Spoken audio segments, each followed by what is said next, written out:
بسم اللہ الرحمن الرحیم۔ آج کی یہ مجلس شہادت مولا حسن عسکری کی مجلس ہے، 8 ربیع الاول۔ میں اب تھوڑا سا بریف کروں میرے امام حسن عسکری علیہ السلام کی۔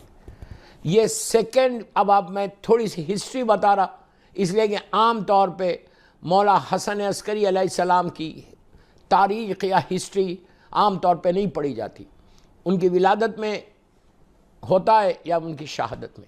تو ہمارے یوتھ کو پتہ چلنا چاہیے کہ ہمارے 11th امام جو ہے ان کا کنٹریبیوشن ٹورڈز اسلام کیا تھا، اور ہر امام کا کنٹریبیوشن اپنے اپنے دور کے لحاظ سے۔ یہ امام کا بڑا امپورٹنٹ تھا، اس لیے کہ اس کے فوراً بعد اسمالر اوکلٹیشن شروع ہو گیا، کل کے بعد اسمالر اوکلٹیشن شروع ہو گیا جس کو غیبت صغریٰ بولتے ہیں۔ میں انشاءاللہ اس کی ڈیٹیل میں آ رہا، پہلے مولا کے تعلق سے بتا دوں آپ کو۔ امام حسن عسکری علیہ السلام سیکنڈ ینگسٹ امام ہیں ہمارے 12 اماموں میں، 13 معصومین میں۔ ہمارے زمانے کے امام کو چھوڑ دو، آپ کی ایج تو بڑھ گئی، لیکن 11 امامس اگر آپ دیکھیں اور اللہ کے رسول کو دیکھیں، یہ 12 معصومین میں ہی از دا سیکنڈ ینگسٹ امام ہے۔ ظالموں نے امام کو 28 ایئرس میں شہید کر دیا۔ میں نے بڑی آسانی سے بول دیا یہ جملہ۔ معتمد باللہ بنی عباس کا وہ حاکم اس وقت حاکم تھا، اور اس نے، اس ظالم نے مولا کو زہر دے کے 28 سال میں 28 ایئرس میں 8 ربیع الاول 260 ہجری آپ کی شہادت ہے، سامرے میں آپ کی شہادت ہوئی۔ اللہ ہم کو زیارت نصیب کرے مولا کی۔ اور یہ امام ینگسٹ امام جو ہے وہ ہمارے 9th امام ہے، امام محمد تقی جواد علیہ السلام۔ آپ کے بارے میں کہ 24 یا 25 ایئرس میں، 24 یا 25 ایئرس میں آپ کی شہادت ہے۔ اور سیکنڈ ینگسٹ امام جو ہے یہ ہمارے 11ویں امام ہے۔ آپ کی ولادت، آپ کی جو برتھ ہے وہ مدینہ منورہ میں، اللہ ہم کو زیارت نصیب کرے۔ آپ کے بابا ہمارے 10th امام امام علی نقی علیہ السلام، اور آپ کی مدر، آپ کی مادر گرامی بی بی سوسن خاتون جو ہے، بی بی سوسن آپ کی ماں کا نام تھا، ڈیفرنٹ نیمز ہے لیکن سوسن سب سے زیادہ مشہور ہوا۔ یہ ہمارے امام کی 11ویں امام کی والدہ کا نام ہے۔ مدینہ میں ولادت ہوتی ہے اور شہادت آپ کی سامرے میں ہوئی۔ کیوں ہوئی سامرے میں؟ اس لیے کہ ظالم، متوکل، معتصم، یہ جتنے ظالمین تھے بنی عباس کے، ان لوگوں نے 10th امام کو، ہمارے امام علی نقی علیہ السلام کو اسیر کر کے، اریسٹ کر کے، جب مدینے سے سامرہ بلایا، سامرہ عراق میں ہے، مدینہ سعودیہ میں، اس وقت بنی عباس کا جو کیپٹل تھا وہ بغداد نہیں تھا، سامرہ تھا، اور ان کے ڈیفنس کی، ان کی چھاؤنی بھی وہیں تھی۔ ڈیفنس کا پورا جو ان کی آرمی کا ایک بہت بڑا بیس تھا سامرے میں۔ وہاں پہ امام کو، 10ویں امام کو جب مدینے سے بلایا گیا تو آپ اپنے ساتھ اپنے بیٹے امام حسن عسکری علیہ السلام کو، اپنی زوجہ کو، اور پوری انٹائر فیملی جو ہے، امام کی انٹائر فیملی جو ہے سامرہ موو ہو گئی۔ تو مدینہ جو ہے ظاہری طور پہ اجڑ گیا علم کے لحاظ سے، یعنی اللہ کے رسول نے جس شہر کو آباد کیا تھا، پہلی ہجری سے 10ویں امام تک، آلموسٹ مور دین 200 ایئرس مدینہ بیس تھا علم کا۔ انا مدینۃ العلم وعلی بابہ۔ لیکن جب 10ویں امام کو گرفتار کیا گیا تو آپ پوری انٹائر فیملی کو لے کے سامر آئے۔ اسی لیے آپ دیکھیں گے کہ ہمارے جو 14 معصومین ہیں، 14 معصومین، میں آپ کو ہسٹری بتا رہا کہ ہمارے یوتھ کو پتہ چلنا چاہیے۔ ہمارے جو 14 معصومین ہیں، 14 معصومین میں 13 معصومین کی جو برتھ ہے وہ یا مکے میں ہے یا مدینے میں ہے یا ان بٹوین مکہ اور مدینہ ہے۔ پھر بول رہا ہوں، 13 معصومین کی جو برتھ ہوئی، ولادت ہوئی، ولادت باسعادت ہوئی، سب معصومین کی یا مکے میں ہے یا مدینے میں، 13 معصومین، یا ان بٹوین مکہ اینڈ مدینہ ہے، چھوٹے سے کوئی خریے میں ابھا ایسی جگہوں پہ ہوئی۔ لیکن صرف ایک امام کی ولادت سامرے میں ہے، وہ ہمارے زمانے کے امام کی۔ کیوں؟ کہ 11ویں امام سامرہ چلے گئے تھے. اسی لیے آج اگر آپ دیکھیں تو سامرے میں، اللہ ہم کو سامرے کی زیارت نصیب کرے. میں آپ کو ہلکا سا خاکہ بتا رہا کہ جب آپ سامرہ انشاءاللہ جائیں گے تو وہ جو ذریعہ مبارک ہے مولا کی، وہ جو ذریعہ مبارک ہے سامرے میں، اللہ ہم کو زیارت نصیب کرے انشاءاللہ. تو پہلی جو گریو ہے اس میں وہ 10ویں امام کی ہے. سیکنڈ گریو جو ہے وہ 11ویں امام امام حسن عسکری علیہ السلام. 11ویں امام کے بالکل بازو جو ہے وہ بی بی نرجس خاتون ہے جو ہماری امام کی والدہ ہے. یہ 3 گریوز کے اوپر سائڈ بیچ میں ایک گریو ہے وہ بی بی حکیمہ خاتون کی ہے. اگر آپ لیڈیز کی طرف سے سامرے میں جب خواتین زیارت کرتی ہیں تو ان کو پہلے بی بی حکیمہ خاتون کی لحد نظر آتی، پھر یہ 3 لحد نظر آتی. جینٹس سے پہلے یہ 3 نظر ہے، 3 لحد ہے، گریوز ہے، پھر بی بی حکیمہ خاتون. حکیمہ خاتون کون تھی؟ یہ 9ویں امام کی 9th امام کی بیٹی تھی، 10th امام کی ریئل اون سسٹر تھے. ہمارے 11ویں امام امام حسن عسکری علیہ السلام کی پھوپھی تھی اور زمانے کے امام کی گرینڈ مدر تھی. 4 رشتے بی بی حکیمہ سے اور بڑی روایتیں ہیں بی بی حکیمہ سے. یہ 4 ہیں. تو بس پہلا میسیج کہ عبادت کے لیے اللہ کا رسول بولتے، اللہ کے رسول کا ارشاد ہے کہ اگر تم چاہتے ہو کہ اللہ کی عبادت کثرت سے کرو اور تم کو توفیق ہو، اللہ کی طرف سے توفیق ہونا لازم ہے. میری خواہش ہے کہ میں نماز شب پڑھوں لیکن میں نہیں پڑھ رہا. کیوں نہیں پڑھ رہا؟ مجھے توفیق ہی نہیں ہے.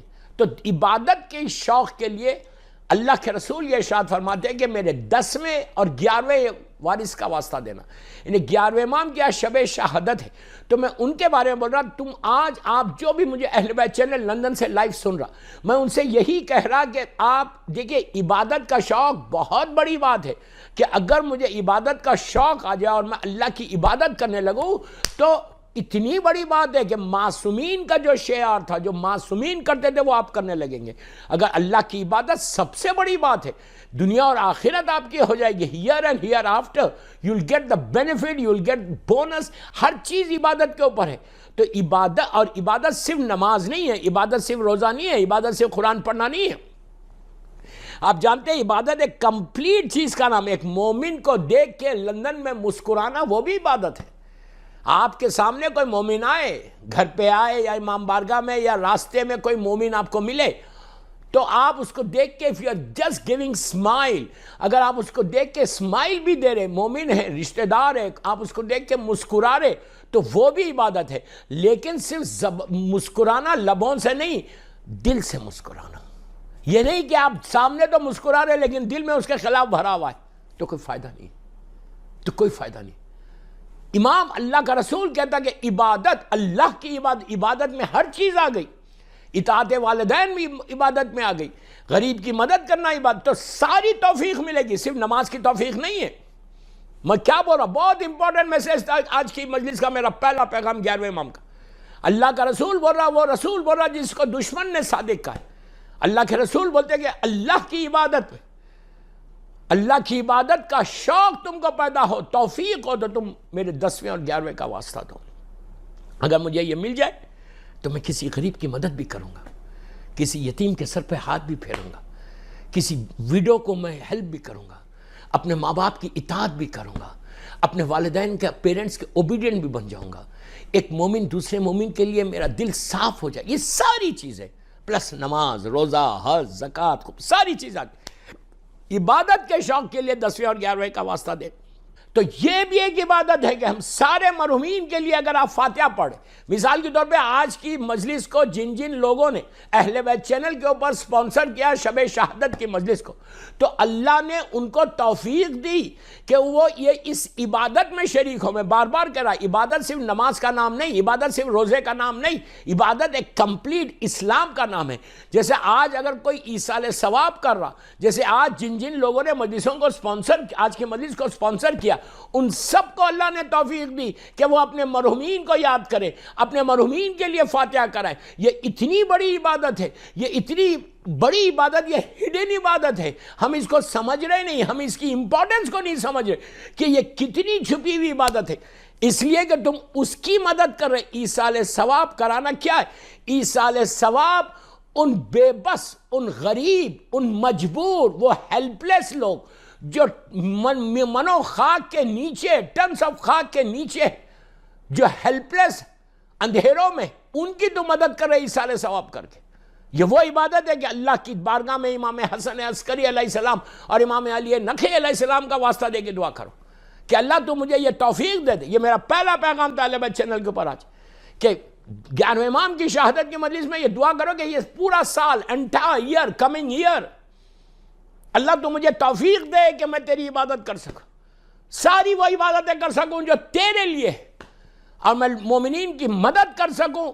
مجھے اس قابل بنا دے، میرے رزق میں اتنی برکت دے دے، میری صحت کو اتنا اچھا رکھ کہ میں لوگوں کی مدد کر سکوں، لوگوں کی ہیلپ. ہر چیز پیسہ نہیں ہے، تم زبان سے بھی مدد کر سکتے، اپنے ہاتھ سے بھی مدد کر سکتے، اپنے پیر سے بھی مدد کر سکتے، مورل سپورٹ دے کے مدد کر سکتے. یہ وہ عبادت ہے دوستو کہ اگر یہ تمہارے پاس عبادت کا شوق پیدا ہو جائے تو تم صحیح معنی میں امام علی کے شیعہ بن جاؤ گے. امام علی کا شیعہ صرف عبادتیں کرتا. میرا مقصد یہ نہیں ہے کہ تم مصلی پہ بیٹھ جاؤ، تم آفس جا رہے وہ بھی عبادت ہے، تم جاب کر رہے وہ بھی عبادت ہے، تم بزنس کر رہے وہ بھی عبادت ہے، تم لوگوں کا خیال رکھ رہے وہ بھی عبادت ہے، تم جاب کر رہے، تم صبح سے شام تک لندن میں جا کے جاب کر رہے، تمہارا ایک ایک چیز کا تم کو اللہ کی بارگاہ میں اس کا اجر عظیم ملے گا، اس لیے کہ تم جاب کر کے ارن کر کے اپنی فیملی کا ٹیک کیئر کر رہے، اپنے بچوں کا ٹیک کیئر کر رہے، اپنے پیرنٹس کا ٹیک کیئر کر رہے، تم امام بارگاہوں کا ٹیک کیئر کر رہے، تم مومنین کا ٹیک کیئر کر رہے. یہ ساری عبادتوں میں کاؤنٹ کیا جائے گا. ایک صلوات پڑھ لے محمد. عبادت اتنی بڑی بات ہے تو 10ویں امام اور 11ویں امام کا واسطہ دے کے دعا کروں. میں پوری مجلس عبادت پہ پڑھ دوں، لیکن میں امام حسن عسکری علیہ السلام کی طرف جا رہا ہوں. مولا کا جو زمانہ تھا، 10th امام کی شہادت جو ہے وہ 255 ہجری میں ہوئی، 254 ہجری میں. 6 ایئرس 11ویں امام کی امامت رہی، 6 ایئرس. 254 ہجری میں 10ویں امام کی شہادت ہے، اور 255 ہجری میں ہمارے زمانے کے امام کی ولادت ہے. آپ کی 11ویں امام کی جو وائف تھے، آپ کی ماں کا نام سوسن ہے، اور آپ کی وائف جو ہے ان کا نام ہے نرجس خاتون. ہمارا لاکھوں سلام ہماری امام کی والدہ اور امام کی زوجہ کے اوپر. یہ وہ بی بی کہ جو سیزرز کی گرینڈ ڈاٹر تھی. بہت انٹرسٹنگ واقعہ ہے شادی کا. وہ ہوئی کیسا شادی؟ 254 ہجری میں 11ویں امام کی شادی ہوئی بی بی نرجس خاتون کے ساتھ، اور ان سے آپ کو ایک ہی بیٹا ہمارا امام اجل اللہ تعالیٰ فرج و شریف صلوات پڑھ لے محمد و آل محمد پر، ہمارے زمانے کے امام پیدا ہو. 11ویں امام کو اولاد صرف ایک ہی بیٹا ہے، زمانے کا امام. زمانے کے امام کی ولادت ہے 255 ہجری 15 شعبان. تو 5 ایئرس اپروکسیمیٹلی 5 سال تک وہ اپنے بابا 11ویں امام کے ساتھ سامرے میں رہے. اب زمانے کا امام، اب وہاں معلوم کس کو تھا سامرے میں کہ امام دنیا میں آ گئے؟ امام حسن عسکری علیہ السلام، بی بی نرجس خاتون، بی بی حکیمہ خاتون، 3 آدمی. ایک کنیز تھی یا ایک غلام کا نام، ایک کنیز کا نام ہے. 4 آدمی کو معلوم تھا سامرے میں کہ 12واں آ گیا. اتنا چھپایا گیا، یہ غیبت ہے. مولا 11ویں امام امام حسن عسکری علیہ السلام کا جو حجرہ تھا، روم تھا، اس روم کے پیچھے ایک روم تھا، وہاں 12ویں امام رہتے تھے. 5 سال اپنے بابا کے ساتھ رہے. 2 یا 3 دفعہ لوگوں سے ملاقات ہوئی، لیکن اٹ واز ٹوٹلی سیکرٹ، ایک غیبت میں تھا. یہ سامرے کی اوکلٹیشن ہے. اس کے بعد پہلی مرتبہ زمانے کا امام کب آیا پبلکلی؟ وہ 8 ربیع الاول 260 ہجری، یعنی کل کا تاریخ جب میرے 11ویں امام کی شہادت ہوئی. 11ویں امام کی شہادت ہوئی. لوگ آ کے 11ویں امام سے پوچھتے تھے کہ مولا یہ بتاؤ کہ آپ کے بعد آپ کا وارث کون ہے، 12واں کب آئے گا اور کون ہے وارث؟ تو امام نے کہا تھا کہ جو میری نماز جنازہ پڑھائے گا وہ میرا وارث ہوگا. اس کے بعد کہا تھا جو خم سے آنے والے لوگوں کا جواب دے گا، بغیر سوال سنے جواب دے گا، بغیر وہ تحریر کو سوال کو دیکھ کے، بغیر دیکھے جواب دے گا. اور کئی نشانیاں بتائی تھی کہ سکے لائیں گے، کوٹے سکے، اصلی سکے، اس میں سے بتائے گا کہ یہ ریئل کرنسی ہے، یہ غیر ہے. بہرحال پہلی مرتبہ 8 ربیع الاول کو کل کی تاریخ جب 11ویں امام کی شہادت ہوئی. ابھی میں شہادت کے واقعات پڑھوں گا. شہادت کے بعد جب آپ کا جنازہ باہر آیا باہر. تو اس وقت آپ سوچو کہ کتنا سیکریٹ رکھا گیا تھا. 11ویں امام کے ایک چھوٹے بھائی تھے جعفر, ریئل اون بردر جعفر کو بھی پتا نہیں تھا کہ 12واں آ گیا. اتنا سیکریٹ رکھا تھا. اس لیے کہ کیوں رکھا تھا؟ حالات اتنے خراب تھے, اتنے خراب حالات کہ اگر یہ حکومت کو معلوم ہو جاتا کہ 12واں آ گیا تو اسی وقت یہ لوگ قتل کر دیتے. جب 28 سال کے 28 ایئرس میں 11ویں امام کو شہید کر دیا, 25 ایئرس میں 9ویں امام کو شہید کر دیا, تو وہ تو چاہتے ہی نہیں تھے کہ 12واں آئے, اور 12واں اگر آ جائے تو ایک ہنگامہ مچ جائے. تو ان کو معلوم ہے کہ ہماری حکومت کا خاتمہ یہ 12واں کرے گا, ظلم کو 12واں ختم کرے گا, عدل کو نافذ کرے گا. اس لیے کہ جو جسٹس ہے وہ امام ہی نافذ کر سکتے, اور کوئی نافذ نہیں کر سکتا, اس لیے کہ اللہ عادل ہے اور امام اس کا مظہر ہے. تو بہرحال کسی کو نہیں معلوم تھا. جب کل جنازہ مولا کا آیا گھر کے باہر, اور کئی لوگ کھڑے ہوئے تھے مولا کا جنازہ پڑھنے, 11ویں امام کو غسل اور کفن 12ویں امام نے دی تھی. اور جب جنازہ آ کے ٹھہر گیا تو اس وقت آپ کے بھائی جعفر آگے بڑے نماز جنازہ پڑھانے کے لیے. یعنی اتنا سیکریٹ تھا کہ گھر کے جناب جعفر کو پتہ نہیں تھا کہ 12واں آ گیا, میرا بھتیجا میرا نیویو آ گیا. پہنچے, جیسے ہی وہ پہنچے, کون؟ جناب جعفر نماز شروع کرنا چاہتے. اب میری طرف دیکھو, نماز بس شروع کرنا چاہتے تھے, تکبیر بلند کرنا چاہتے تھے جنازے کی. مولا کے گھر کا دروازہ کھولا, ایک 5 ایئرس اولڈ بوائے, 5 سال کا ایک لڑکا, حسین و خوبصورت, جمال پروردگار کو لے کر گھر سے باہر آئے شان اور شوکت کے ساتھ. روب, زمانے کا امام 5 ایئرس کے تھے, گھر سے باہر ہے. روب دبدبا اتنا تھا کہ لوگ صفوں میں سے ہٹنے لگے. اب میری طرف دیکھو, سیدھا آگے بڑھے, بابا کا جنازہ رکھا ہوا ہے. جعفر آپ کے چچا 11ویں امام کے بھائی کھڑے ہوئے نماز پڑھانے کے لیے.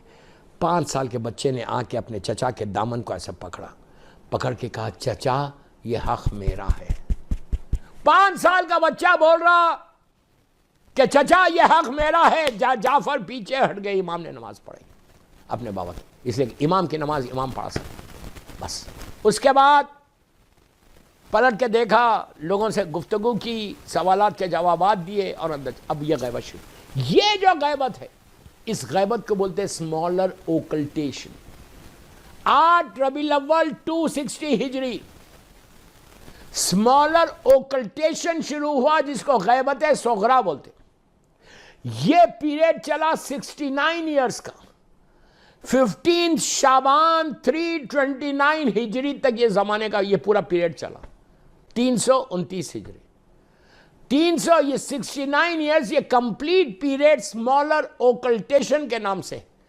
اس میں زمانے کے امام نے 4 اپنے نائبین کو بنایا تھا.